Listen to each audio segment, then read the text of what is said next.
জুলাই বিপ্লবীদের উপর হামলাকারী ও হত্যা মামলার ৩ আসামিকে শনিবার তথ্য প্রযুক্তির মাধ্যমে অবস্থান শনাক্ত করে ঢাকা থেকে গ্রেপ্তার করা হয় বলে কুষ্টিয়া মডেল থানার ভারপ্রাপ্ত কর্মকর্তা ওসি মোশাররফ হোসেন প্রতিবেদককে নিশ্চিত করেন। গ্রেপ্তারকৃতরা হলেন কুষ্টিয়া শহর আওয়ামী লীগের যুগ্ম সাধারণ সম্পাদক ও পৌর ১৯ নং ওয়ার্ডের সাবেক কাউন্সিলর মীর রেজাউল ইসলাম বাবু ওরফে মাঝবাবু, কুষ্টিয়া সদর উপজেলার আওয়ামী লীগের অর্থ সম্পাদক ও আওয়ামী লীগের অর্থদাতা মোহাম্মদ ওমর ফারুক এবং কুষ্টিয়া শহর যুবলীগের সাবেক আহ্বায়ক ও আলোচিত এনআইডি জালিয়াতির অন্যতম হোতা আশরাফুজ্জামান সুজন, তারা সকলে জুলাই আন্দোলনকারীদের উপর একাধিক হামলা ও হত্যা মামলার রেজারভুক্ত আসামি বলে জানা গেছে।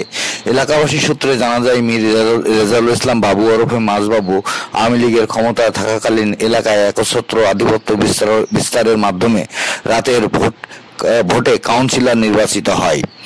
ওমর ফারুক আওয়ামী লীগের অর্থদাতা হিসাবে পরিচিত। তিনি আওয়ামী লীগ ক্ষমতায় থাকাকালীন অবস্থায় সরকারি জায়গা দখল সহ নানা অপকর্মের হোতা ছিলেন। আশরাফুজ্জামান সুজন আওয়ামী লীগের ক্ষমতায় থাকাকালীন কুষ্টিয়া এনএস রোডের কোটি কোটি টাকার জমি জালিয়াতির মাধ্যমে হাতিয়ে নিয়েছেন। এই বিষয়ে আজ সকালে তাদেরকে বিজ্ঞ আদালতে হাজির করা হলে তাদের জামিন নামঞ্জুর করে তাদেরকে কারাগারে পাঠানোর নির্দেশ দেন।